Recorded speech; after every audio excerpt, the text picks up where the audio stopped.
Pennywise is back, but not this time in theaters. Actually, he's heading to HBO with a brand new series, It Welcome to Derry. If you're a fan of Stephen King's world, or specifically a big fan of those Andy Muschietti It films, which I am, then you are in store for something special.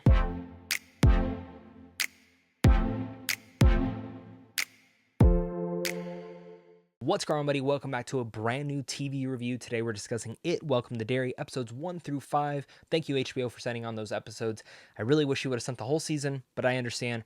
This is a non-spoiler review, as mentioned, though. I am going to stay as vague as possible. I just finishing the first 5 episodes. I binged it in about a day and a half, and I am very excited to see where this series ends up going because I am curious to see where it ends up, and also potentially the other seasons that they've already talked about doing for this series.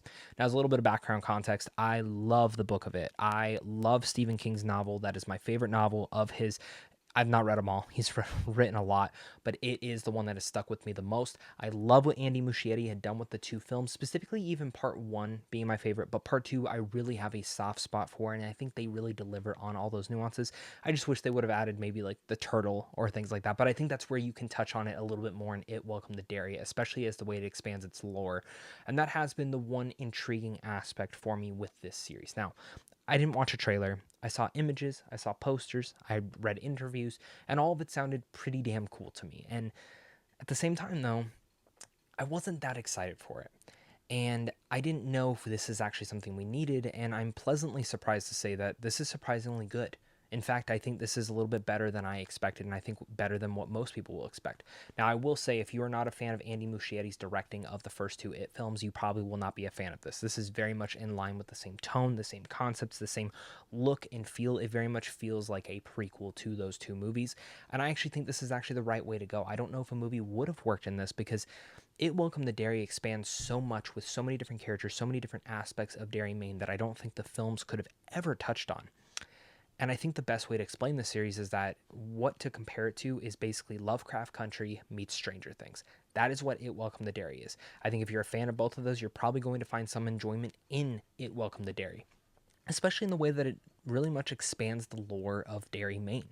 Derry, Maine is a creepy place in the Stephen King novels, and the way that Pennywise kind of intersects himself, or it intersects itself into so many different avenues of Stephen King's world, specifically in The Dark Tower, if you've ever read those, that is one aspect that Andy Muschietti has very much talked about bringing some of that lore from. I've already gotten to see some of it, and I'm only wouldn't be shook to see more of that kind of populate throughout the rest of the season as I finish it, as well as later seasons if they decide to go forward with that. But with that said, this is a non-spoiler review. I'm going to stay as vague as possible. And I want to dive into this because this film follows the events in 1962.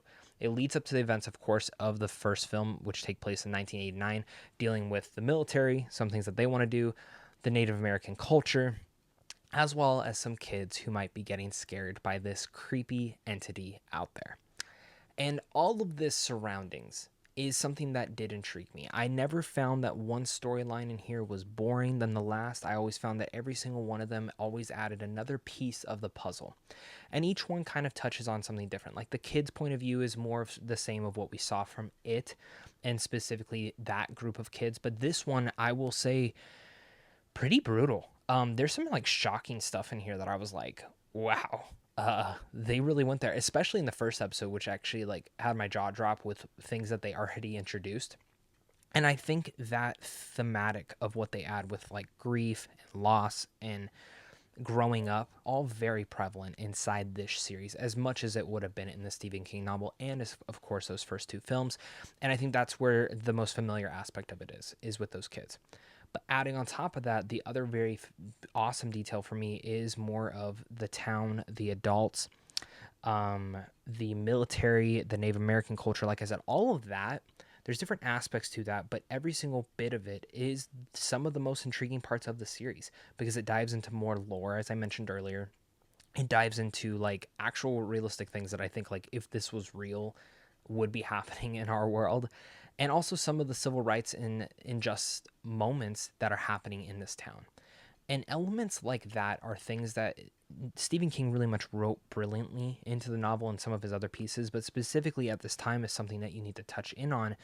And I always found that It Welcome to Derry really much touches in onto that into a really grand light.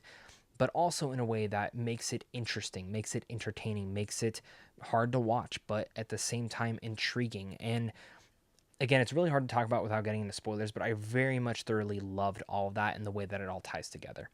And the way that it ties into the backstory of Derry, Maine, and getting to learn a little bit more about this city, especially in the later episodes, which for me start to introduce new characters that I wish would have been in like the first two, because they're a big, massive piece of the entire puzzle. But I think that just kind of goes as far to show us while the series takes a little bit of its time to find its rhythm, genuinely, especially in the entire pacing of it all. That's probably my biggest issue with the series so far, is it takes way, not too long, but like it takes 2 episodes to very much get you focused in on what you're most interested in. And that is one thing that I wish they would have introduced things a little bit earlier and maybe not taking its time as much with that.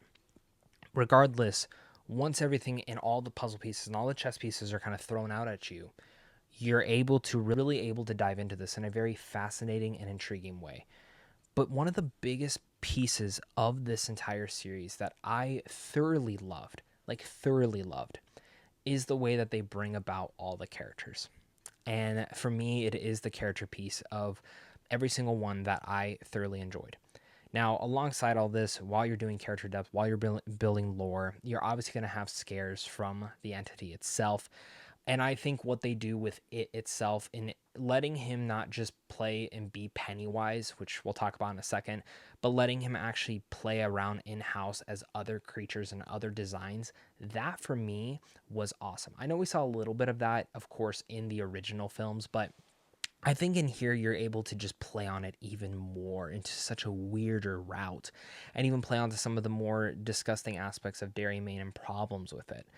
But every time it built up to one of those horror moments, it always became a very thrilling moment. I wouldn't say they're necessarily scary. I would say sometimes they're a little bit predictable in terms of their scares and the buildup, but I always liked seeing the design, the creature, or how that sequence was going to play out, because it was always very unique and more unique than the last. And I think they build up to the reveal of bringing in Pennywise into such a grand light, because Pennywise is this monstrositous character that very much deserves that limelight. And I think the way they bring him about is perfect. Like even the teasing of it, it never felt that that was unpaced perfectly or unpaced wrongfully. It is paced at a grand way.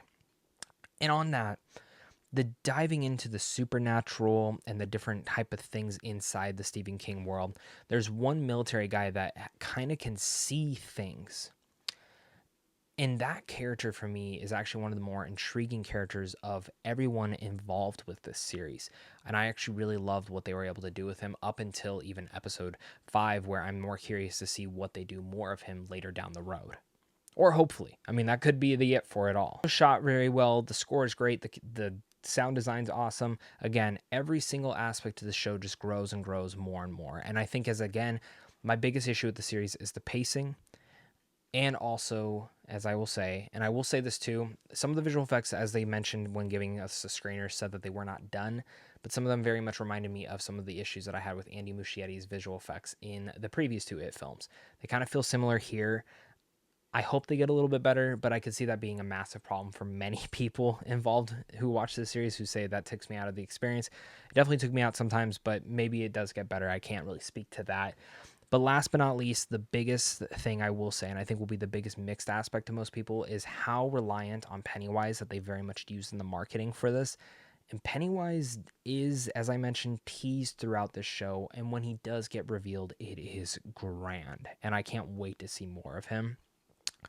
But there is not a lot of him in the series. Again, he's more in his other forms, but that's not going to cut it for everybody.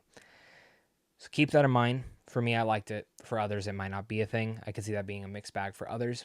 But in the end of the day, I found the lore building, the horror, the characters, I found a lot of this to just be very intriguing and set me up for a series that could easily fall into the realm of, okay, this is awesome, I can't wait to see more. But I will say the fact that I did not see the last 3 episodes very much makes me curious to see how much I actually enjoy the rest of the series. Because when Disney Plus does that, or other series and studios do this, when you only get the first 5, sometimes you watch them and you're like, okay, that was awesome, let's see the last 3, and then they shit the bed. So as of right now, I'm going to be a little bit hesitant in my rating. I really want to go a 4 out of 5. As of right now, I would highly recommend It Welcome to Derry. I found that it expands on everything you loved about Muschietti's It films, more lore, more twisted creations, and even more haunting tales from Derry itself. By exploring all of this, the series breathes new life into King's world that a lot of us have fallen in love with, even again if it takes its time to find that rhythm. Again, I recommend the series. I think you should try it first day, especially if you love Lovecraft Country or Stranger Things. It very much has the same vibe of those. So with all that said, I'm going to give this series a definitive 3.5 out of 5 for now. Again, guys, for watching this, make sure to hit that like, subscribe button, comment down below your guys' thoughts, and of course, until next time, stay classy.